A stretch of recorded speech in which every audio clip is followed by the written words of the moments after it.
কিছু সব এলো মেলো, মেমোরি পায় না খুঁজে কোথায় যে গেল। আসসালামু আলাইকুম। ওয়ালাইকুম। উল্টা পাল্টা সব উল্টা। কি তোমাকে তো আমি বলছি ঘরের মধ্যে তুমি লুঙ্গি পরবা না, তুমি লুঙ্গি পরে খেতে আসছো কেন? কারণ আব্বা, লুঙ্গি বাংলাদেশের ঐতিহ্যবাহী পোশাক। লুঙ্গি পরে বসতে আরাম, লুঙ্গি পরে হাঁটতে আরাম, লুঙ্গি পরে শুইতে আরাম, লুঙ্গি পরে খাইতে আরাম, সেজন্য আমি লুঙ্গি পরি। কিন্তু আব্বা, এই যে আপনি সকালেও প্যান্ট পরেন, বিকালেও প্যান্ট পরেন, খাইতে বসলেও প্যান্ট পরেন, ঘুমাইতে গেলেও প্যান্ট পরেন, আপনার বাতাস ঢুকে কিভাবে? চুপ থাকো, আনস্মার্ট আনকালচার গিয়ে ভূত। আমার কোথার থেকে বাতাস ঢুকবে সেটা নিয়ে তোমার চিন্তা করতে হবে না। আমাদের পুরো বাড়িতে এসি লাগানো আছে, আমরা সবসময় ঠান্ডাই থাকি। এই লুঙ্গি পরলে তোমাকে গরিব লাগে, আর আমার আশেপাশে গরিব মানুষ দেখলেই আমার মেজাজ গরম হয়ে যায়। খবরদার, তুমি লুঙ্গি পরবে না। আর তুমি আমার মতো সুন্দর পোশাক আশাক পরবে, তাতে তোমাকে স্মার্ট লাগবে। কিছু মনে করবেন না আম্মা, আপনি এই বয়সে যেরকম সাজগোজ আর মেকআপ মাইরা থাকেন, আপনাকে দেখতে কিন্তু স্মার্ট লাগে না। আপনাকে দেখতে মনে হয় স্টার জলসার কুটনি শাশুড়ি।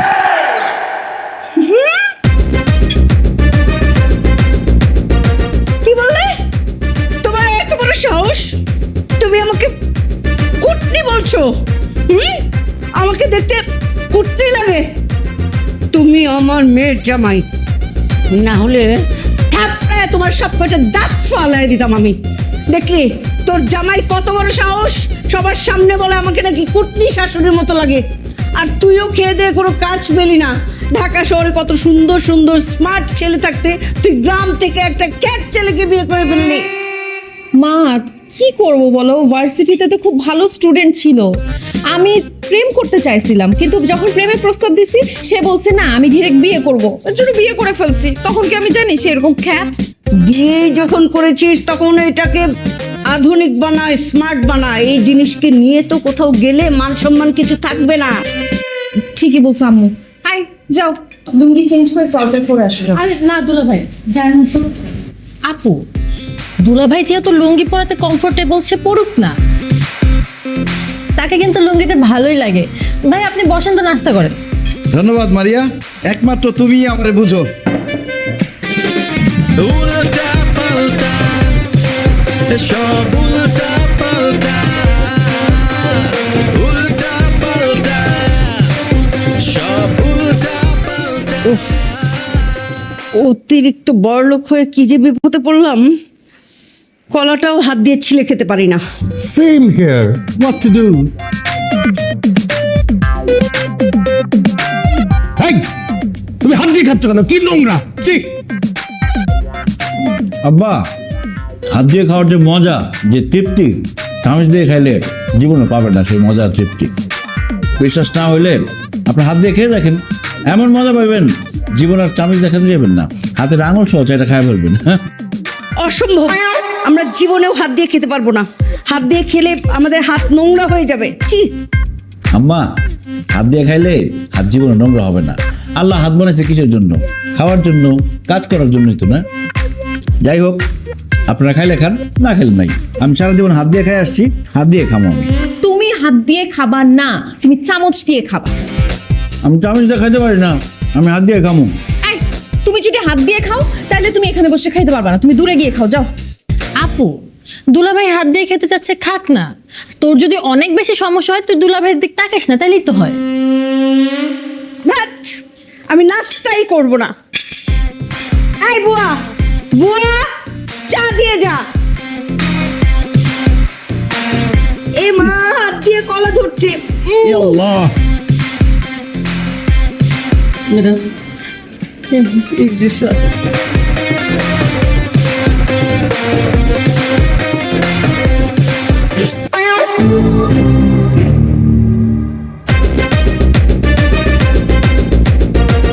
এটা কোনো চা হলো?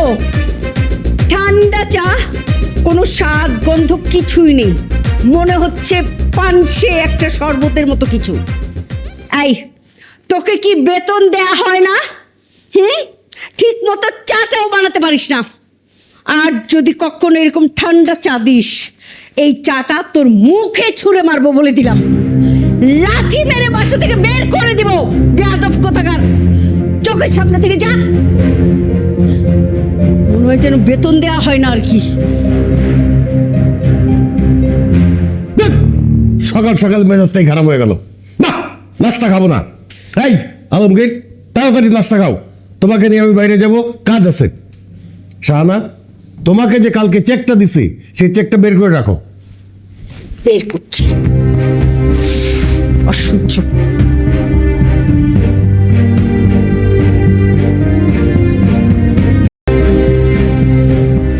দেখছো আলমগীর, কাণ্ডটা দেখছো? ডিউটি ফাঁকি দিয়া ঘুমাইতেছে। এখন যদি এই গেট দিয়া চোর ডাকাত ঢুইকে আমাদের বাড়ির সবকিছু চুরি করে নিয়ে যায়, কি অবস্থাটা হবে? তার একটা উচিত শিক্ষা দিতে হবে। থাপড়ে গালের দাঁত ফালাই দেবো সব। আব্বা, মুরব্বী মানুষ, গায়ে হাত তোলার দরকার নেই, বুঝাই বলেন। এই, তুমি চুপ করো। যেমন কুকুর তেমন মুগুর দিতে হয়। এই, এই, উঠ। বাইরে যাচ্ছিস কেন? স্যার, কালকে হারের ডিউটি দিছি তো, শরীরটা ভালো না, এই জন্য চোখটা একটু লাগাইছিল। শরীর ভালো না তাইলে চাকরি ছাইড়া দিয়া বাড়িতে গিয়ে ঘুমা। এইখানে বসে ঘুমাস কেন? হ্যাঁ, তুই এখানে বসে ঘুমাবি আর তোরে আমি টাকা দিব, বেতন দিব, এটা তো হইতে পারে না। এই যা, তোর চাকরি করা লাগবো না, তুই বাড়িতে যা। আমার চাকরি থেকে বাদ দিন না স্যার, তাহলে তো না খাই মরুম। স্যার, আমার মাইয়াটা বিবাহ উপযুক্ত হয়েছে, কদিন পরে বিয়ে দিতে হইব। এখন যদি চাকরি না থাকে তাহলে তো বিপদ হয়ে যাব। আমি কথা দিতেছি স্যার, এখন থেকে আমি ঠিকঠাক মতো ডিউটি পালন করুম, আমি আর ঘুমাবো না। আব্বা, দেলোয়ার চাচা যেহেতু এত করে বলতেছে, এবারের মতো তাকে মাফ করে দেন। তার চাকরিটা চলে গেলে বউ বাচ্চা নিয়ে খুব বিপদে পড়ে যাবে। ঠিক আছে, মাফ করে দিলাম।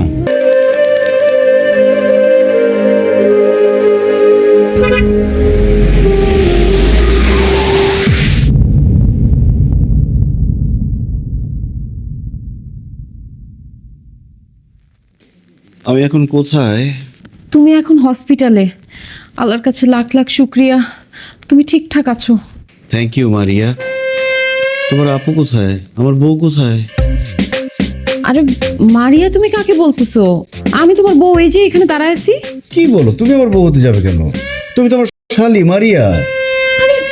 তাহলে আপনাকে যেহেতু বউ ভাবছে আপনি বউ হয়ে যান, আর আপনাকে যেহেতু শালি ভাবছে আপনি শালি হয়ে যান। আর আপনারা যারা শ্বশুর শাশুড়ি, আপনারা আজকে থেকে দারোয়ান আর কাজের বুয়া হয়ে যান। আর কাজের বুয়া আর দারোয়ান আপনারা আজকে থেকে ওনার শ্বশুর শাশুড়ি হয়ে যান। এতে করে ওনার পুরোপুরি স্মৃতিশক্তি চলে আসতে পারে, তা না হলে ওনার স্মৃতিশক্তি পুরোপুরি চলে যাবে। হায় হায়, বলে কি? আমার স্মৃতিশক্তি যদি আজীবনের জন্য চলে যায়, আমার 1 কোটি টাকা তো শেষ। আমি কি করবো? আমি বুঝতে পারতেছি না। তুমি কেন দিছিল জামাই? আমাদের কেমন লাগতেছে? মাশাআল্লাহ, খুব সুন্দর লাগতেছে। দেখেই বোঝা যাচ্ছে আপনারা খানদানি বড় লোক। যান, এই বিছানায় আপনারা ঘুমান। আমরা কি করব? আপনারা কি করবেন মানে? আপনি রান্না করে যান, রান্না করে ঘুমাবেন। আর সকাল 7টার আগে সবার জন্য নাস্তা রেডি করবেন। আর আপনি গেটে ডিউটি করবেন। বাইরের লোক যদি একটা ঢুকে, একদম পিঠের চামড়া তুলে দেব। যাও। আউট। যাও। আব্বা আম্মা, আসি তাহলে, আপনারা থাকেন। আসসালামু আলাইকুম, গুড নাইট। Good night. এই তাহলে আমরা দুজন কি এই বিছানে ঘুমু? হাই, মাথা তুলে আসা মারুম। তুই কি আমার জানাই? না, না। তুই একটা দারোয়ান, যা রেস্টরুমে গিয়ে ঘুমা। আচ্ছা ঠিক আছে। না মানে এই রুমে থাকলে ভালো লাগতো আর কি, ছিল। এই রুমে থাকলে ভালো লাগতো আর কি। ছন্দে ছন্দে দুলি আনন্দে আমি বন ফুল গো, আমি বন ফুল। ম্যাডামের বিছানা মরি মা। আর টেনশন করো না তো, দেখবা খুব তাড়াতাড়ি সবকিছু ঠিক হয়ে গেছে। এই মারিয়া, অনেক রাত হয়েছে, তোমার রুমে ঘুমাইতে যাও। আমি আর তোমার আপু এখন ঘুমাবো। এই, তুমি কই যেতেছো? আপনি না আমাকে ঘুমাইতে যেতে বললেন। আরে বোকা, আমি তোমাকে যেতে বলি নাই তো, আমি তো মারিয়াকে যেতে বলছি। এই মারিয়া, বসে আছো কেন? যাও। আরে মারিয়াকে যেতে বলছো? ওই তো মারিয়া। একদম ফাজলামো করবে না। ও মারিয়া হতে যাবে কেন? মারিয়া তো তুমি, আর ও হচ্ছে মাহি। তুমি যাও, যাও বেরো। আপু বুঝো নাই, স্মৃতিশক্তি চলে গেছে না, এই জন্য তোমাকে মনে করতেছে মারিয়া আর আমাকে মনে করতেছে মাহি। এই কি হলো? তোমাকে যাইতে বললাম না এখান থেকে? রুমে গিয়ে কি করব? আমার না একা একা ঘুম আসবে না, চলেন না সবাই মিলে গল্প করি। অসম্ভব। আমরা স্বামী স্ত্রী এখানে ঘুমাবো, দুজন দুজনের সাথে গল্প করব, আদর করব, প্রেম ভালোবাসা করব। তুমি এখানে থাকলে তো আমাদের ডিস্টার্ব হবে। কি বলতেছো তুমি? তুমি ওকে আদর করবা? ও মা, আমার বউকে আমি আদর করবো না? আর ভালো কথা, তুমি আমাকে তুমি তুমি করে বলতেছো কেন? তুমি না আগে আমাকে আপনি করে বলতা, দুলাভাই বলে ডাকতা। খবরদার মারিয়া, আমি কিন্তু বেয়াদবি একদম পছন্দ করি না। এখন থেকে আমাকে আপনি করে বলবা, দুলাভাই বলে ডাকবা। আল্লাহরে বলে কি, নিজের হাজবেন্ড আমারে দুলাভাই বলতে বলতেছে, আপনি করে বলতে বলতেছে, কি বলে? আপু দুলাভাই যা বলতেছে তা চুপচাপ করো, নইলে কিন্তু স্মৃতিশক্তি আর জীবন। না না না না, আমি বাচ্চা থাকতে এটা হইতে দিব না। যেভাবে হোক আমাকে এই ঘরে ঢুকতে হবে। মাহি, শাড়ি না আমার খুব পছন্দ। আমি চাই এখন থেকে সবসময় তুমি শাড়ি পরো। ঠিক আছে, তুমি যা চাও তাই হবে আলমগীর। আমি কালকে থেকে শাড়ি পরবো। ও Mahi, I love you. Same to you. বলো, তুমি শুধু আমার? হ্যাঁ আলমগীর, আমি শুধুই তোমার। তাহলে তো দূরে কেন, কাছে আসো। কিভাবে কাছে আসবো? মাঝখানে মারিয়ে আছে না। কাবাব মে হাড্ডি। ছোট মানুষ ঘুমাইতেছে, বুঝবো না কিছু। আসো থাক। আসো। না, আমি ঘুমাই নাই, আমি জায়গা আছি। আপা, দুলা ভাই, আমি সব শুনতেছি, সব দেখতেছি। দূরে দূরে থাকেন। উল্টা পাল্টা, সব উল্টা পাল্টা।